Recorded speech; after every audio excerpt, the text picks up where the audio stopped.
li recentemente também o Evangelho segundo o Lobo. Essa edição é de 2008, ela reúne 6 edições ao todo, que compila as edições de Lobo Último Czariano e Lobo Está Morto. São essas 4 revistas aqui que foram lançadas em 91. Também essas 2 revistas que foram lançadas em 94. O Lobo inicialmente era um personagem secundário.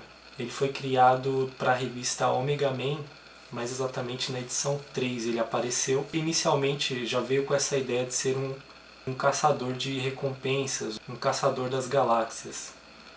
A primeira aparição dele, ele não tinha esse formato que ele tem hoje, com roupas mais estilizadas. Ele tinha um traje mais futurista. Na verdade, ele parecia até um artista circense. O Lobo foi uma criação inicial de Keith Giffen e Roger Slifer. Nessa edição do Omega Man, ele era um personagem secundário. Ele não tinha nenhuma das características que ele tem hoje, características originais, mas muita coisa foi modificada. É chamado de Lobo pré-crise e Lobo pós-crise. E esse Lobo pré-crise, ele era um personagem mais secundário, e além disso ele não tinha tantas características que ele tem hoje. O Lobo pós-crise é um personagem extremamente violento, como é mostrado aqui neste encadernado do Lobo. Nessa primeira parte do Lobo Último Czariano, ele participa de uma história que ele precisa resgatar uma pessoa, e quando ele descobre que essa pessoa também é um habitante de Czarnia, ele fica louco, mas ele tem que cumprir essa missão.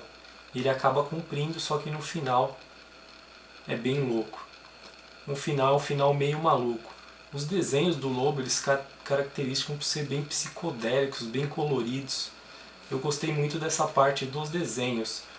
Agora a parte do texto, a parte da violência, os diálogos, eu não achei muito legal.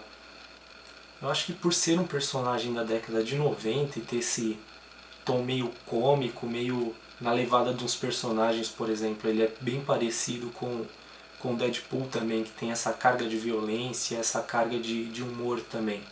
O Lobo ele não tem tanto essa carga de humor, mas ele é extremamente violento, assim como o Deadpool.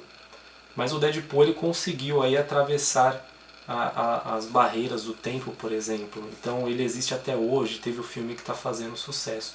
O Lobo já não teve tanto sucesso, ele ficou preso na década de 80. Se você for parar para pesquisar, ele tem bastante histórias. Tem até uma história dele com o Máscara. Tem muita história dele com outros personagens. Ele até aparece em algumas edições, por exemplo. A última edição que eu li que o Lobo aparece, a última compilação de histórias, ele aparece no Injustiça, Deus sobre Nós. É até uma participação curtinha, mas é bem legal para a história. Mas hoje ele sobrevive dessa forma, fazendo apenas pequenas aparições. Não tem uma edição corrente, por exemplo, do Lobo. A segunda parte dessa história também é uma história meio maluca, que é a história do Lobo Está Morto, onde ele, depois de uma batalha sangrenta, ele acaba morrendo, e quando ele chega lá em cima, no céu, ele acaba matando quem está morto. Isso é meio estranho, né? E também, tanto ele encher o saco no céu, acabam mandando ele para o inferno. Só que nem depois nem o céu nem o inferno querem o Lobo. E aí depois, no desenrolar da história, ele consegue aí, digamos, sobreviver e voltar para a Terra. Mas até acontecer isso, acontecem muitas coisas lá no céu e lá no inferno. Essa edição de 2008, ela é bastante procurada até. Eu achei ela um preço meio salgado, porque já faz muito tempo que foi lançado, então por ser difícil de encontrar, é meio complicado a questão do preço. E também, por exemplo, Mercado Livre, em outros lugares é difícil, muito difícil mesmo de encontrar.